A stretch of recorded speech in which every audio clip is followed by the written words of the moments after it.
Hello, everyone. This is Andrea, Riverbat Ambassador at the Riverside campus, and I am studying social work.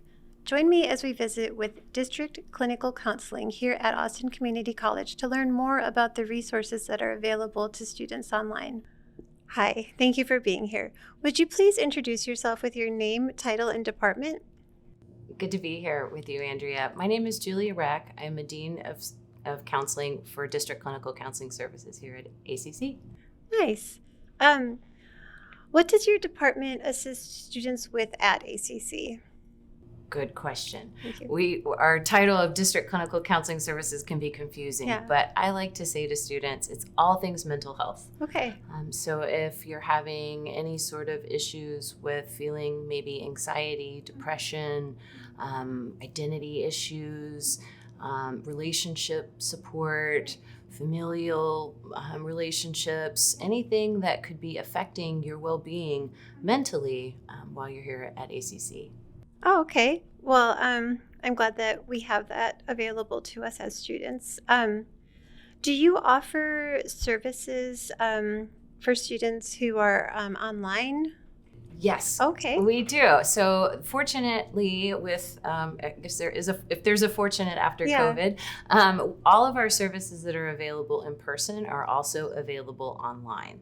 Okay. All of our sessions can be available at any of our campuses. Okay. And we have a great team of licensed counselors Okay. across the district, and they can serve students either in person, via video, or via phone.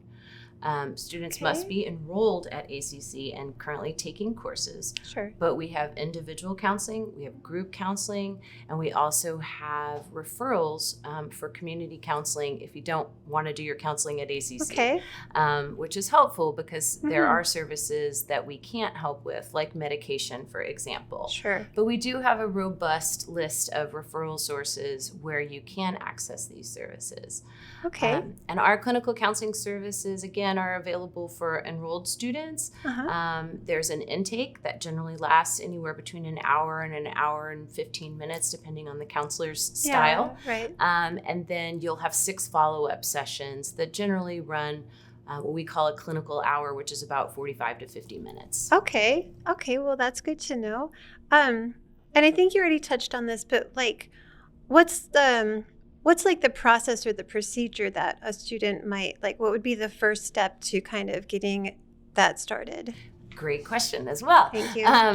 All of our services are available by appointment. So we have a robust website at Okay. austincc.edu/counseling. Okay. And that's where on the website has a referral form that Okay. students can fill out, or a staff member can also fill it out on behalf of a student. We do need to have permission to contact that student. So if you're a friend, one of your classmates, and you have a conversation and you want to help them out in that way, you can just make sure that they know to check their ACC email. Okay. Because once that referral form is filled out, you indicate what services you're interested in, as well as what format would work best for you, whether that's in person, what campuses you could potentially make it into, Yeah. or via video or phone. And then we will route that to someone to reach out via email Okay. to get that appointment scheduled. Okay. That sounds like a pretty smooth process. What impact would you say your department has on students online? Good question. I think unfortunately, we didn't have online counseling available before COVID. And what we have found is that it's been really helpful for our distance learning students who may not be located in the Austin Right. area. So we are able to provide services within Texas. So I do Okay. need to make that distinction. Sure. If you're outside of Texas, our licensing requirements are that you must be located in Right. the state. So, but if you're living with a family member, say outside of Dallas, and you're struggling to find counseling services in that area, but you're enrolled in a class with us, we can set you up virtually to meet with the counselor for your intake plus 6 sessions. That's amazing. Which it is. And the other thing I think that's great now, depending on economics, some people Right. have cars, some people don't have cars. Yeah. Some people, the cost of gasoline is Yeah. prohibitive. I was about to say. Yeah. So really all that we ask is that you have a confidential private space where you can talk Sure. freely with a counselor so that you can be yourself and talk about whatever it is that you need to speak with that counselor about. Yeah. And I think you touched on this also, but in the event that a student requires continuing counseling after those sessions have been expired, what would the process then be? Great question. So Thanks. you'll work with your counselor along the way, from even intake about, what are your counseling goals? What is it that you hope to accomplish in these 6 sessions? And if we find out that that's not enough, Sure. we will work throughout that process to try to get you to a community resource that may be on a sliding scale. There's one in particular I'm thinking of that doesn't even have session limits. So if you really Nice. like counseling and you think like, this is I'm going to need a deeper dive into Yeah. what I want to explore, Sure. you can do that, and we'll help transition you to that process. The That's other thing is cool. what we often do with students is transition them to group counseling, Oh, yeah. because we want to make sure that just like you have that non-judgmental Mhm. place where you can go talk to your individual counselor, Right. we also want to expand those social networks that Yeah. you've got in a safe Right. place where you can trust other people and Mhm. have these conversations at Yeah. a really deep level. So group is another alternative to Yeah. kind of transition you through if in fact you're finding that you still have some unresolved things that Yeah. you want to keep working on.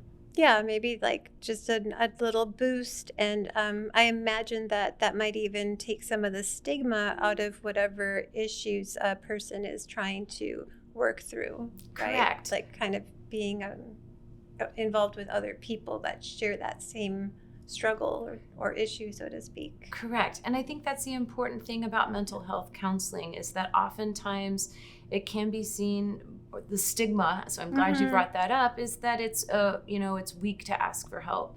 And our opinion is that it's actually a sign of strength to Right. ask for help Yeah. and to find a place where you belong Mhm. and to find a non-judgmental person Yeah. that will listen to you and help you feel less alone Right. and whatever it is that you're dealing with. Because we know college can be overwhelming. Yeah. Whether you're 18 or you're 80, it can Yeah. be, it's an adjustment. Yeah. You're changing your life. Mhm. And so that often changes what's going on with your relationships within yourself, within the way you view the world, Yeah. right? And so it's helpful to have someone that you can speak to to try to work through that and realize, hey, I think I need this coping skill, Yeah. or I need to find a place where I belong. And this is what we hope for students to seek those mental health counseling. Oh, that's wonderful. I really appreciate ACC offering this really valuable service to the students because I do see that it's important to, whether your struggle is huge or it's not huge, there's no judgment, but the fact that you can go and find somebody to help give you those building blocks to overcome is so important, I think. I think everyone should have access to that. Well, one last question, and that is, in your opinion, what is the most important thing that you would like students to know about your department? Great question as well. These are fabulous. Thanks. I think just to let students know that oftentimes counseling can be, for some people, it may be reactive. They find themselves in a situation where they feel overwhelmed and they're not sure where to turn. Sure. It can also be preventative in nature because, again, as we talked about just a minute ago, that it's normal to question some things or to possibly not necessarily know where they're at. Sure. And so to take that moment of self-awareness and self-compassion Yeah. is a definite part of self-care so that you can go out and accomplish your academic goals and move on and work in the career that you're choosing. Sure. Because mental health is health. Right. And so we really want students to know that they're not abnormal. They're not any of that. They really are just, it's a challenging time. I know I had a hard time in college. Yeah. And so just knowing that there's a place where you can turn to talk to somebody can be helpful to get through that. Right. Yeah, I agree. I think that that's a very valuable resource. For lack of a better word, it's a valuable resource that Austin Community College offers. And if a student needs to access it, then, it's there. And if they don't, then that's okay too. But I love the emphasis on the non-judgmental space, the non-judgmental, I really love that you brought that to this talk, because I think that a lot of people are maybe hesitant to seek the help. Maybe they're already judging themselves, right? Or they feel like they may be judged, but it should be normalized to get help. So thanks, District Clinical Counseling. It has been a blast getting to chat with you and to learn more about the ways you help students succeed at ACC. As a student, I hope that you take full advantage of the many resources and opportunities we have available to us online and in person at ACC. See you soon.